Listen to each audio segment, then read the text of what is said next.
তাকদীর মানুষকে কোথা থেকে কোথায় নিয়ে যায় কেউ বলতে পারে না। আমরা জীবন নিয়ে অনেক ধরনের পরিকল্পনা করি, মহান আল্লাহ তাআলাও আমাদের নিয়ে পরিকল্পনা করেন। আমাদের জীবনে যা কিছু হয় সব আল্লাহ তাআলার হুকুমে হয়ে থাকে, তাই যা হয় ভালোর জন্যই হয়। আসসালামু আলাইকুম, কেমন আছেন সবাই? নতুন একটি ডেইলি ব্লগে আপনাদের সবাইকে স্বাগতম। আপনারা যারা আমার ভিডিও দেখছেন সকলকে অসংখ্য ধন্যবাদ। আমার ভিডিও যদি আপনাদের একটু ভালো লেগে থাকে প্লিজ একটা লাইক দিয়ে আমার চ্যানেলটি সাবস্ক্রাইব করে দিবেন। সংসারের কাজগুলো প্রতিদিন একই ধরনের হয়ে থাকে। আমরা যারা একা হাতে সব কাজ করে থাকি শুধু তারাই জানি একটা সংসারে কত কাজ। কিন্তু অনেকে আছে যারা মনে করে যে সংসারের সদস্য কম সেখানে কাজও কম।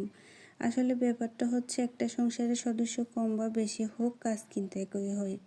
তার মধ্যে যদি পরিপাটি করে থাকার অভ্যেস থাকে তাহলে তো সারাদিনই কাজ করতে হয়। যাদের গোছানোর অভ্যাস তাদের তো সারাদিনই কাজ করতে হয় ঘর পরিষ্কার রাখার জন্য।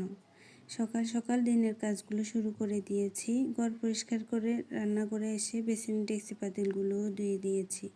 এরপর রান্নাগুলো বসিয়ে দিচ্ছিলাম। আজকে রান্না করেছি ডাল, বেগুন ভর্তা, চিংড়ি দিয়ে তরকারি। আজকে এ পর্যন্ত। সবাই ভালো থাকবেন, আমাদের জন্য দোয়া করবেন। আল্লাহ হাফেজ।